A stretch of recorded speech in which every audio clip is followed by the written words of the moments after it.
My name is Veronica De Jesus, and my informative speech topic is bipolar disorder. I seek to educate about the origins of bipolar disorder, clinical manifestations of the illness, and acceptable treatment modalities. Being called bipolar in today's society is an insult that's become more and more commonplace. A person's seemingly constant mood swings and ever-changing ideas may prompt this unsolicited and unwarranted diagnosis. However, actually having the brain disorder known as bipolar disorder is far from just having a few random mood swings. I seek to educate on the mood disorder known as bipolar disorder in terms of its origins, clinical manifestations, and treatment modalities based on up-to-date scientific and psychological research.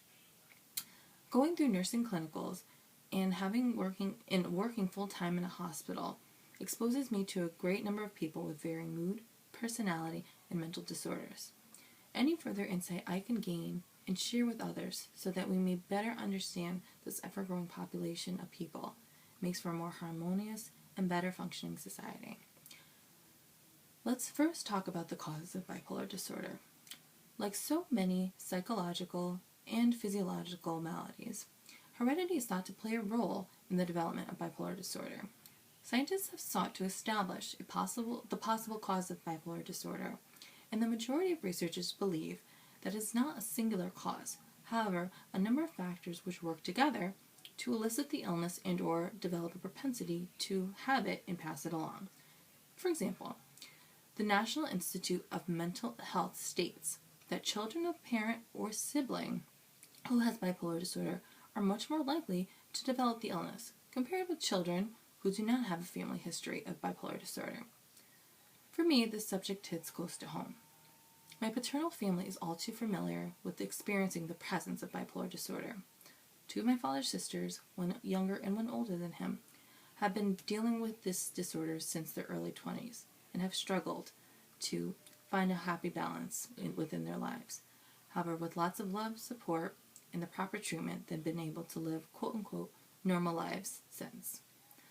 The National Institute of Mental Health also states that scientists are also studying illnesses with similar symptoms such as depression and schizophrenia to identify genetic differences that may increase a person's risk for developing bipolar disorder. Finding these genetic hotspots may also help to explain how environmental factors can increase a person's risk. When we identify some of these hotspots that suggest a propensity for bipolar disorder, we are able to, sooner rather than later, perhaps implement different psychological and treatments for these people that may have a propensity. Because bipolar disorder is distinct in the fact that it usually does not develop until a person's in their early 20s. If we know, say, when these people are younger, we may intervene sooner as opposed to later. Brain structure and function also play a role in the cause of bipolar disorder. Many diagnostic imaging studies, such as CTs or MRIs, depict how the brains of people with bipolar disorder may differ in structural layout as opposed to quote-unquote healthy people. The National Institute of Mental Health also informs us that one study using MRI imaging found that the pattern of brain development in children with bipolar disorder was similar to that of children with what we call multidimensional impairment, which is a disorder that causes symptoms that overlap somewhat within the realms of bipolar disorder and schizophrenia, another devastating mental disease. This suggests that the common pattern of brain development may be linked to general risk for unstable moods, a commonality both of the disorders have. From this, we can thus infer that there are clear physiological differences in the brains of people with and without mental disorders. Now that we talked a bit about the causes of bipolar disease, let's talk about how the disease process manifests in individuals. Bipolar disorder was previously called manic depressive disorder due to the manic and depressive states that its sufferers would exhibit. As far as the manic or mania phase, there are a number of different signs and symptoms that can be observed through an outside perspective.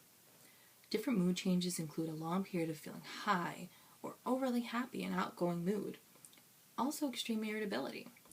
As far as behavioral changes, the sufferer may talk fast, have an inability to focus on a particular task, experience racing thoughts, be easily distracted, have an increased interest in different activities, behave impulsively, and engage in pleasurable high-risk behaviors, have euphoria, inflated self-esteem, poor judgment, increased physical activity, risky behavior, unhealthy spending choices, increased sex drive, careless or destructive behaviors, and also have decreased abilities in work or school. In the most debilitating form, you'll have delusions or breaks from reality, which we refer to as psychosis. Just as with the manic phase, there's a number of signs and symptoms that can be observed during the depressive phase. Some mood changes include an overly long period of sadness or hopelessness, loss of interest in activities once enjoyed. Different behavioral changes include feeling tired or run down, difficulty concentrating, remembering and making decisions, changed eating and sleeping patterns, feelings of death or suicide, and also a decreased ability in work or school. To drive home this point, I have this slide from Dr. Terence A. Ketter, who is the professor of psychiatry and behavioral sciences at Stanford University School of Medicine. And in this slide, during one of his presentations, he kind of summarized what we just talked about. Differing characteristics of the manic and depressive phases of bipolar disorder. The diagnosis of bipolar disorder can be tricky. But doctors use the DSM, which is the Diagnostic and Statistical Manual of Mental Disorders, the standard of classification of mental disorders, to classify bipolar disorder into 4 main subtypes, 2 of which we'll discuss. Bipolar 1 disorder, which is defined as manic or mixed episodes that last at least 7 days, or by manic symptoms that are so severe the person needs immediate hospital care. Usually depressive episodes occur as well, lasting about 2 weeks. Bipolar 2, defined by a pattern of depressive episodes and hypomania, which is like mania, just not as intense. That there's no full-blown mania or mixed episodes. Finally, let's talk about some treatment modalities for bipolar disorder. There's no specific cure for bipolar disorder, however, it can be treated effectively long-term.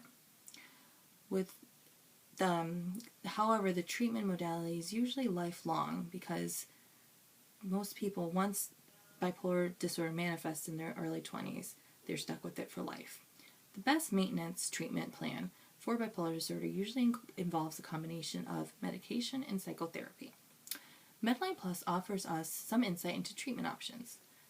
Let's start with medications. Mood stabilizers are usually the first choice to treat bipolar disorder, the most common of which is lithium. Atypical antipsychotics are also sometimes used to treat symptoms of bipolar disorder. Often these medications are taken with other medications, such as antidepressants. Antidepressants are also sometimes used to treat symptoms of the depression phase of bipolar disorder. Psychotherapy is another effective adjunct tool which can be used in combination with medication to treat the symptoms of bipolar disorder. It can provide support, education, and guidance to people with bipolar disorder and their families. Several categories of psychotherapy prove effective with the bipolar population. Cognitive behavioral therapy helps people with bipolar disorder learn to change their behaviors in their negative patterns and harmful behaviors. Family-focused therapy, which involves family members, helps enhance family coping strategies, such as recognizing new episodes early and helping their loved ones. This therapy also improves communication among family members, as well as problem-solving skills. Psychoeducation, which teaches people with bipolar disorder about illness and treatment. These can all be used in combination or individually. Let's now reflect on what we've learned. For the majority of us, it's easy to become frustrated with someone suffering from bipolar disorder. It's a very exhausting disorder, and most of us are in full control of our environment, or our emotional spectrum. However, we now know that bipolar disease is a brain disorder. and the individual must cope with this for life. And cases generally fare much better when the strong support system is readily available. I've spoken about the mood disorder known as bipolar disorder based on its causes, clinical picture, and treatment modalities, all based on continuously updated research. When the rest of the general population that does not suffer from any type of mental disorder makes the conscious decision to become more educated on how these conditions affect others, they make a decision to become a more compassionate, empathic, and understanding human being. Bipolar disorder can take a great toll and becomes a severely destructive disorder without proper recognition, treatment, and compassion from others. Just a bit of compassion, humility, benevolence on the part of the support system can be of infinite importance to the sufferer. Thank you.